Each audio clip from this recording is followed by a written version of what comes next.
If I had understood what that dog was trying to warn me about, I never would have set foot in those woods alone. But warnings don't always sound like screams. Sometimes they sound like paws in the leaves. Soft, almost polite, right before your entire trip changes direction.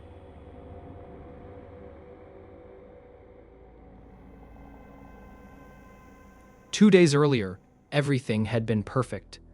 The kind of perfect, actually, that feels rehearsed.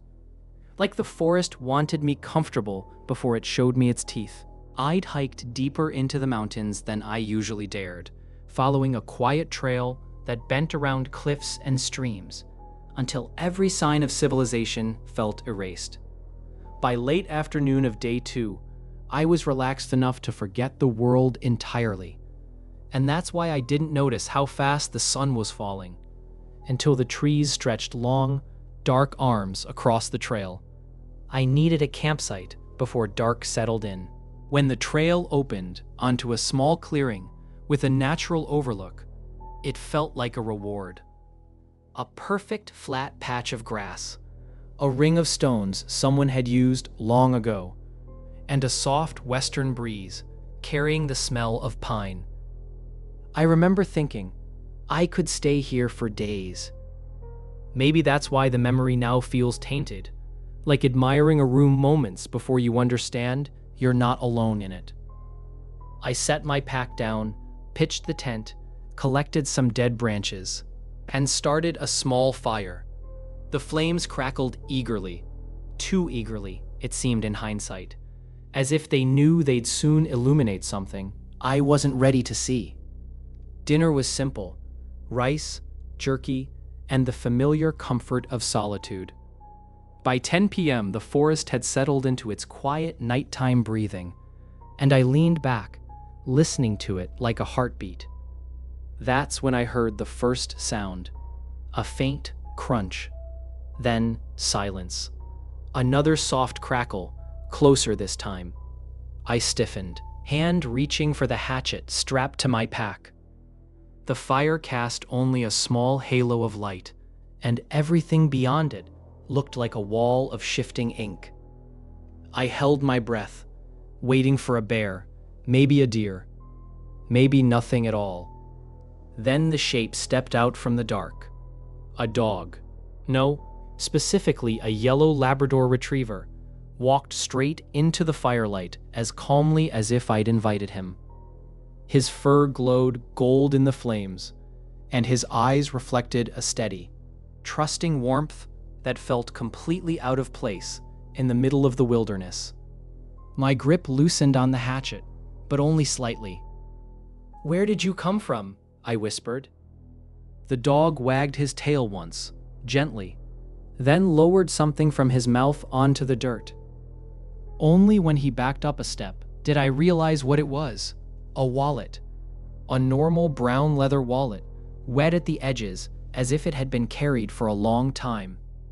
Cautiously, I crouched and picked it up. Inside were credit cards, a few bills, and an ID. Name: Evan Marsh. Age: 27. Address: nowhere remotely close to these mountains. I blinked at the photo, at the young man's calm expression, trying to make sense of it. Why would a dog be carrying a stranger's wallet through miles of unmarked forest? I opened my mouth to speak. To the dog, I guess. But before a single word came out, he turned sharply and bolted back into the dark. Vanished, as if swallowed whole. I stood there for a long moment, staring into the direction he'd gone, waiting to hear anything that would anchor the moment to something normal. But the woods were absolutely still. No barking, no footsteps, nothing but the fire breathing steadily beside me. Eventually, I forced myself into the tent, the wallet still in my hand. I told myself there had to be a simple explanation. A lost hiker, a runaway dog, something rational. But my thoughts felt like they were pacing around the tent, even after my body lay still. I must have drifted off, because the last thing I remember was the fire cracking outside, followed by a sound I couldn't place. A sound that didn't belong to wind or trees. And then everything went quiet. I must have slept for less than an hour, because when I snapped awake, the fire outside was still blowing faintly, like it hadn't decided whether to die or flare back up. But that wasn't what pulled me from sleep. It was a sound, low, steady, rhythmic. Not threatening, just close. Too close. For a moment, I stayed perfectly still inside the tent, my heartbeat thudding loud enough to drown the quiet night. Then the sound came again, a soft scrape in the dirt, followed by a slow exhale that definitely wasn't mine. I grabbed my flashlight, unzipped the tent just enough to look out, and froze halfway. The dog was back. The same yellow Labrador stood near the fire pit, his fur lit orange by the dying embers. But this time, he wasn't carrying a wallet. He held something larger, heavier. A backpack, dark, dirty, and slashed open in several places as if it had been dragged through the forest. And strangely, the dog wasn't wagging his tail now. He just watched me with an almost deliberate stillness, as if making sure I was awake. I stepped out slowly. "Buddy, what are you doing?" I whispered, trying to keep my voice steady. He lowered the backpack onto the ground and backed away. The way he moved was unsettling. Not scared, not aggressive, but purposeful.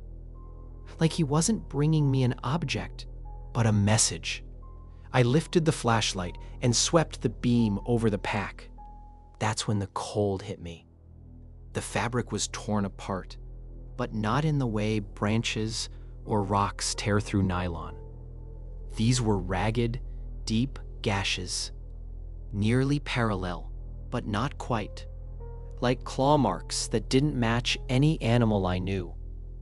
Too long for a coyote, too uneven for a bear, too strange to label with anything familiar. Worse were the stains, dark, dried, unmistakably blood. My throat tightened. "Oh man," I muttered under my breath.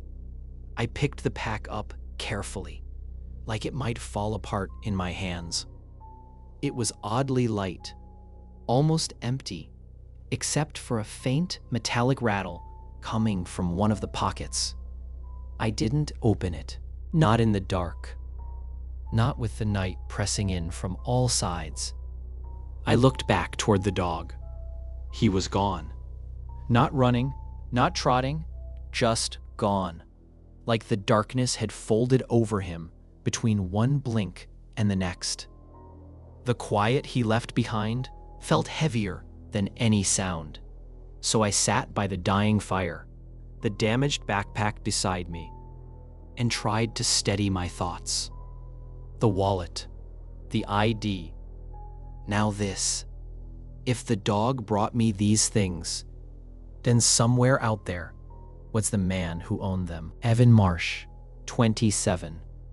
I repeated the name over and over, as if I could force it into making sense. But the forest stayed silent. Every time a twig snapped, I jerked upright. Every time the wind brushed the trees, I hoped the dog would return, and dreaded the idea that something else might come instead. Something that could leave marks like the ones on the backpack. But nothing returned. Nothing moved. Nothing explained itself. By the time the first pale lines of morning touched the treetops, I was still sitting there, wired with fatigue, my nerves stretched to breaking. And as the darkness finally bled into day, one thought settled in with absolute certainty. That dog wasn't done with me yet. Morning didn't bring relief. It only exposed how shaken I still was. I hadn't slept, barely breathed normally, and the campsite felt like a place I needed to walk away from as soon as possible. One thing bothered me too much to ignore: where the dog kept coming from. I grabbed my gear and headed in the same direction he had appeared the night before. A narrow lane between pines. Grass slightly flattened, maybe from him, maybe from something else. I told myself it was at least a lead. For the first hour, I searched hard. Footprints, broken branches, scraps of fabric, anything that could explain the wallet and the destroyed backpack. But the forest gave me nothing. Not a single paw print, not a footprint, not even disturbed soil. It was like the dog had drifted in from nowhere and vanished just as silently. I tried calling out, "Evan! Evan Marsh!" My voice sounded wrong in the empty woods, too loud, too human. I tried calling for the dog instead, but the silence swallowed that too. If he was out here, he wasn't showing himself. By the second hour, it became clear I was wandering pointlessly. The woods weren't giving me answers. They weren't giving me anything. Maybe the dog had traveled miles. Maybe the items had been scattered who knows where. Maybe tracking him was never realistic to begin with. Eventually, fatigue hit me hard. I hadn't slept at all, and every thought felt slow and heavy. I wasn't being rational anymore. I was just chasing a mystery I wasn't equipped to solve. The responsible thing, the only thing, was to head back, leave these woods, and tell the rangers everything. So I turned around. When the clearing finally came back into view, it looked different in daylight. Small, quiet, almost harmless. My tent sagged slightly, the remnants of the fire no more than gray dust. I packed quickly, wanting nothing more than to step onto a marked trail and keep walking until the forest was behind me. I took one last look around, and that's when I saw it. On a tree at the edge of the clearing, half lit by the morning sun, was a fresh slash in the bark. A long, pale wound carved into the trunk. Next to it, another, and another. Deep, uneven, unnaturally parallel. Exactly like the tears in the backpack. I stepped closer, heart pounding. The wood was still raw, still clean, the edges not yet darkened by time or weather. Whatever made this mark had been here recently. Maybe while I was searching the woods, maybe while I wasn't looking. The quiet around me suddenly felt heavier, no longer peaceful, just expectant. I didn't wait to understand it. I threw my pack over my shoulder, forced myself onto the trail, and walked fast until the clearing disappeared behind the trees. I still don't know where that dog came from. I still don't know where he went, but I know one thing. Whatever left those marks was closer than I ever want to be again.